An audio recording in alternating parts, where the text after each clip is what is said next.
What can you tell us so far about how it's going and what engagement has been like? Yeah, no, it's a pleasure. But yeah, Space Stories has been doing great so far. The actual account itself, I believe, has about 20,000 followers. And the game itself has 500,000 likes and about 10 million views. So the engagement and the interaction so far has been great. Marshall, you launched Animal Capital with Griffin and some of the other Sway House participants as a way to bet on Gen Z trends and things that maybe traditional investors were missing. Do you see this as a bet on extending life into the metaverse? Where do you see this going? Emily, first of all, thank you for having us as always. It's nice to talk to you. We're happy to be here. It's a layered question, right? I think this is actually a stat that Griffin gave me recently, but I think Gen Z is spending about 7 hours a day on their phones, and that's doing a mix of things, right? That's got a podcast in their ear and flipping Instagram and then flipping to TikTok and then also playing games. We are very, very long Gen Z's entrance into the metaverse and really all that means. That doesn't just mean the classic definition of putting AR, VR goggles on and participating like in some sort of a Sims reincarnation. We think that things like this that extend our relationship and Griffin and Josh's relationship with our audience are really, really compelling and are ways for us to just stay in closer touch with our fans. Griffin, you've got 10.7 million followers on TikTok last time I checked, maybe a few more after today, a few million more on Instagram, Twitter, and YouTube. How do you see extending your brand, your TikTok profile into life in AR, VR, and mixed reality? Yeah, something that I've always tried to do is keep up with the trends. And I know it's funny to say that because it's basically and is my career essentially. So for me, I just hope to keep up and, find different ways that are authentic with my audience and cool ways to extend out, because when they see me on the screen or YouTube or TikTok, they might feel a little bit out of touch, even though some feel that they do know me. But it's just that this allows them to connect with me on a different way. And, it feels a little bit more personal, in my opinion.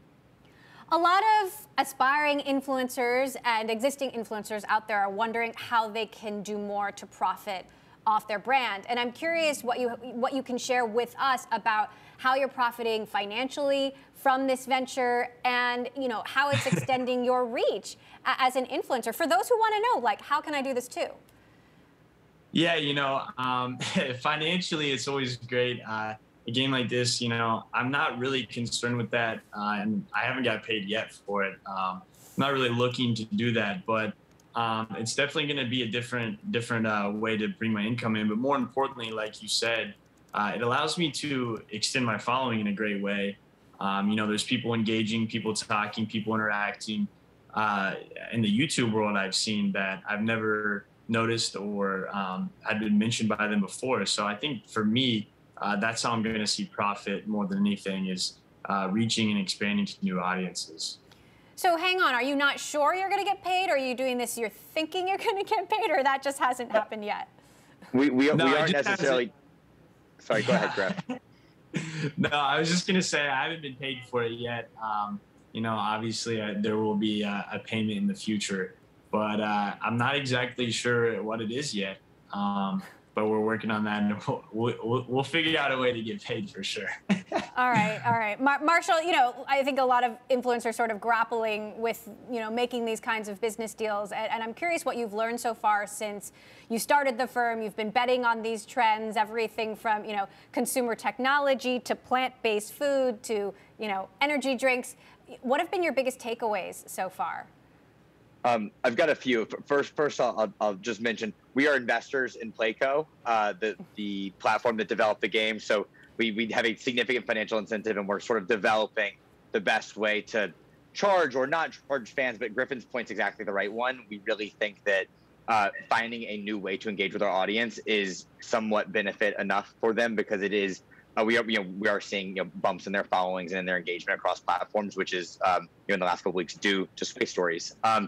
To answer your question more directly, for us, we really see that the core mission of Animal Capital, which I think I might have said to you last time we were on, was to invest in things that are making people's lives better and more fun. And we continue to stick with that as our core ethos. So whether it's a consumer tech platform like Parallel, which is the first telehealth platform that is able to diagnose dyslexia, or it's Dough, which is a vegan cookie dough based out of LA that is heading into Target and into Whole Foods across the country. We're really looking to improve both the lives of the audience of some of the companies that we're invested in, as well as the founders. And honestly, I'm really just thankful to Josh, Griffin, and Noah for being as engaged and unbelievable to the founders and to our investors as they have been thus far.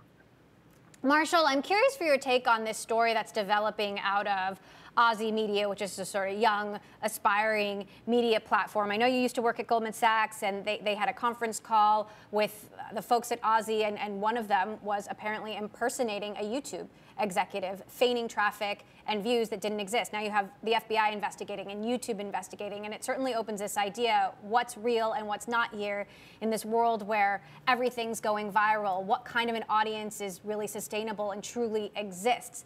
How do you think about that question, measuring your true reach? Sure. We talk about this constantly, right? And to specifically speak about the sort of Aussie Media incident, or Aussie Media Gate, as I feel like it's eventually going to be called. What a stupid thing to do. As an investor, as an advertiser, you're often, and 99% of the time, entitled to some of those back-end metrics. So you can lie about it or have someone impersonate a YouTube staffer on a call. They're going to get to the bottom of it if they're doing their diligence properly. And unfortunately, I think that Aussie Media probably has a pretty tough ending coming here pretty soon.